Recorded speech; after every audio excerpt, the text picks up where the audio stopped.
News can മീഡിയയുടെ പുതിയൊരു വീഡിയോയിലേക്ക് സ്വാഗതം.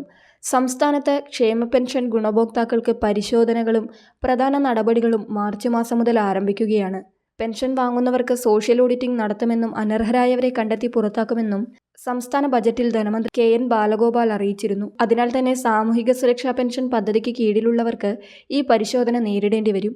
ക്ഷേമനിധി ബോർഡ് വഴി അംശാദായമടച്ച് ആനുകൂല്യം വാങ്ങുന്നവർക്ക് ഈ നിയമം ബാധകമാകില്ല.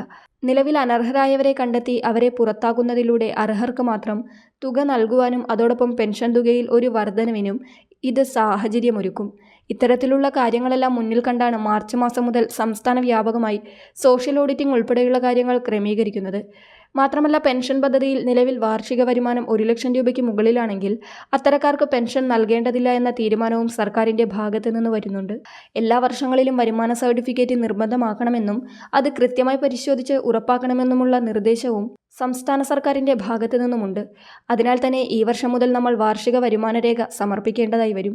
എല്ലാ മാർഗങ്ങളിൽ നിന്നുമുള്ള വരുമാന സ്രോതസ്സുകളെല്ലാം പരിഗണിച്ചായിരിക്കും പരിശോധന. വാർഷിക വരുമാനം 1 ലക്ഷത്തിന് മുകളിലാണെങ്കിൽ പിന്നീട് അവർക്ക് തുടർന്ന് പെൻഷൻ ലഭിക്കില്ല, പദ്ധതിയിൽ നിന്ന് പുറത്താക്കപ്പെടും. ഇനി പെൻഷനുമായി ബന്ധപ്പെട്ട് മറ്റൊരു കാര്യം മസ്റ്ററിങ്ങുമായി ബന്ധപ്പെട്ടതാണ്. നിലവിൽ സംസ്ഥാന സർക്കാർ അറിയിച്ചിരിക്കുന്നത് ഇനി വീട്ടിൽ പെൻഷൻ സ്വീകരിക്കുന്ന ഗുണഭോക്താക്കൾക്ക് പെൻഷൻ തുക ജീവനക്കാർ കൈമാറുന്ന സമയത്ത് തന്നെ ഒരു മസ്റ്ററിംഗ് നടത്തുമെന്നാണ്. അർഹതയുള്ള വ്യക്തികൾക്ക് മാത്രമാണ് ആനുകൂല്യങ്ങൾ വാങ്ങുന്നതെന്ന് ഉറപ്പാക്കുവാൻ വേണ്ടിയാണ് ഈ മസ്റ്ററിംഗ്. എല്ലാ മാസവും വീടുകളിൽ തുക വിതരണം ചെയ്യുമ്പോൾ തന്നെ ഇത് നടത്തുവാനാണ് സർക്കാർ ഒരുങ്ങുന്നത്. വളരെ വൈകാതെ തന്നെ ഇത് നമ്മുടെ സംസ്ഥാനത്ത് കൊണ്ടുവരുമെന്നാണ് സർക്കാർ അറിയിപ്പ്. എന്നു മുതലാണ് പദ്ധതി യാഥാർത്ഥ്യമാകുക എന്ന് കൃത്യമായ അറിയിപ്പ് കിട്ടിയിട്ടില്ല. ഇതുമായി ബന്ധപ്പെട്ട അറിയിപ്പ് വന്നാലുടൻ ചാനലിലൂടെ അറിയിക്കുന്നതായിരിക്കും.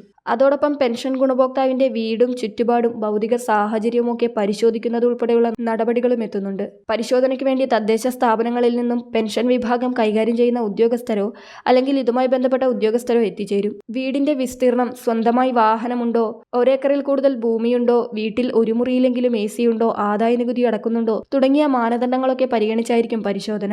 ഇത്തരം വീടുകളിൽ താമസിക്കുന്നവർക്ക് പെൻഷൻ തുടർന്ന് ലഭിക്കുന്നതല്ല. പ്രധാനപ്പെട്ട ഇൻഫർമേഷൻ മറ്റുള്ളവർക്ക് കൂടി ഷെയർ ചെയ്യുക.